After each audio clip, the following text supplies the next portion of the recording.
राष्ट्र के प्रति समर्पण से बड़ा कोई दूसरा पुण्य नहीं। जब तक भारत माता पराधीन है तब तक मेरे व्यक्तिगत सुख और इच्छाओं का कोई मूल्य नहीं।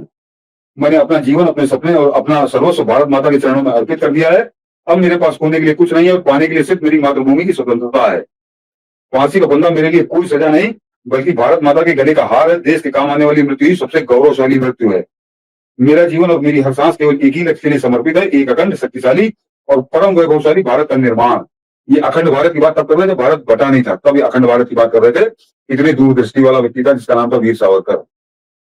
तो अब मैंने दोनों आपको बताएंगे, ये सावरकर के विचार और वो है अल्लामा इकबाल के विचार। और इन कांग्रेसियों को, इन बेशर्म समाजवादियों को जरा इनका चरित्र गौर करिए।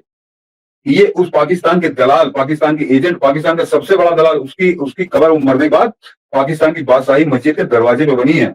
जिन्ना को उन्होंने अलग अलग गाड़ दिया था, लेकिन वो जहां पे 1 लाख आदमी नमाज पढ़ सकता है, उस मस्जिद के दरवाजे पे उसका स्मारक बना है उस अल्लामा इकबाल का। उम्र क्या 1938 में, नहीं तो वही वहां गवर्नर जनरल जो कुछ भी बनता वही बनता। इतना बड़ा सम्मान उसको पाकिस्तान ने दिया, वो उसको फादर ऑफ द नेशन तो वही उसी को मानते हैं। उस अल्लामा इकबाल के दीवाने हैं, जिसका मैंने बताया कि वो किस तरह बता रहा कि मुसलमान केवल मुसलमानों का राज्य होना चाहिए, मुसलमानों के लिए अलग होना चाहिए। और उसके उस विचार में 50 लाख हिंदुओं का कत्ल करा दिया। लेकिन ये उसका इमाम हिंद हमको रटाते हैं, उसका सारे जहां से अच्छा हिंदुस्तान रटाते हैं। लेकिन जिस सावरकर का मैंने बताया कि 1907 से और 1947 और उसके बाद तो मरने के बाद कभी मैंने निकाल के रखा, लेकिन अभी नहीं पढ़ूंगा। उस सावरकर को गाली दे के पानी पी भी गाली देते हैं, तो आप स्वतः समझ सकते हैं कि ये आदमी, इनको कौन आदमी पसंद है। इनको पाकिस्तान का एजेंट पसंद है, पाकिस्तान का दलाल पसंद है। सिर्फ ये काम में लगे हैं कांग्रेसी और समाजवादी पार्टी। आज इनको फिर मौका मिला चंदा चोरी के बहाने, तो ये चंदा चोरी के बहाने इन्होंने फिर अल्लामा इकबाल को याद करना शुरू किया। अल्लामा इकबाल इनका बाप है क्या? जो आदमी खुलकर इतना जहर उगल रहा था, जहर उगला, उसने एक दो बार नहीं, उसने 30 साल 1906 में उसका मुस्लिम लीग बाकायदा अधिकारिक तौर पर ज्वाइन कर ली। 1930 में वो अध्यक्ष बना मुस्लिम लीग का, और 1906 से 1938 तक, यानी मरने के 32 साल तक वो सिर्फ हिंदुओं के खिलाफ जहर उगलता था, सिर्फ भारत के खिलाफ जहर उगलता था और अलग पाकिस्तान बनाने की बात करता था। वो सारा भूल गए कांग्रेसी, ये बेशर्म कांग्रेसी, वो सब भूल गए। ये उसका याद नहीं दिलाते, उसकी जिक्र नहीं करते, और ये हमको बताते हैं कि राम इमाम हिंद है और ये मुसलमान ने कहा था। ये बताते हैं सारे जहां से अच्छा हिंदुस्तान इकबाल ने कहा था। सोच लीजिए ये इतने धूर्त, और ये हमारे हमको आपको किस तरह की अंधेरी गलियों में उस तरह भटकाना चाहते हैं जैसा इन्होंने 67 साल भटकाया। मनीष जी, अगर आपको याद हो, स्कूलों में हम लोग कवाया जाता था सारे जहां से अच्छा हिंदुस्तान हमारा, यही इन्हीं कांग्रेसी सरकारों के दौरान। क्योंकि हिंदुस्तान के सारे जितने राष्ट्रगान थे वो तो मर गए थे क्या?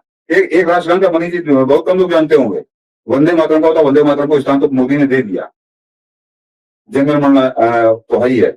एक और है जो आजादी से पहले जनजन का गीत था, ये अब वंदे सारे जहां से अच्छा कोई नहीं गाता था, क्योंकि उस समय कतलेआम लोगों ने देखा था, सबको मालूम था कि ये अल्लामा इकबाल ने एक साजिश के तहत किया था कि झंडा ऊंचा रहे हमारा, झंडा ऊंचा रहे हमारा, विजयी विश्व तिरंगा प्यारा, विजयी विश्व तिरंगा प्यारा। उस श्यामलाल पार्षद का नाम नहीं लेते कभी ये कभी कांग्रेसियों को ना तो झंडा ऊंचा रहे हमारा याद आता है, न श्यामलाल पार्षद याद आते हैं। इनको याद आता है इनका बाप अल्लामा इकबाल, क्योंकि वो पाकिस्तान का एजेंट, पाकिस्तान का दलाल और पाकिस्तान के लिए 50 लाख हिंदुओं का कत्ल कराने वाला आदमी था। इसलिए हमको याद दिलाते हैं कि वो इमाम हिंद था, वो इमाम हिंद कह के गया था और उसने जो है सारे जहां से अच्छा लिखा था। ये है इन कांग्रेसियों की असलियत। मतलब सोचिए कितना बड़ा पाप इस देश के साथ किया गया है। मैं जामिया मिलिया में पढ़ा, वहां पर उसको आज भी आदर्श के रूप में लिया था। वो तराना जो गाया जाता है वो उसी का गाया जाता है और महिमा मंडन उसका किया था। सोचिए आजाद भारत में आज भी इस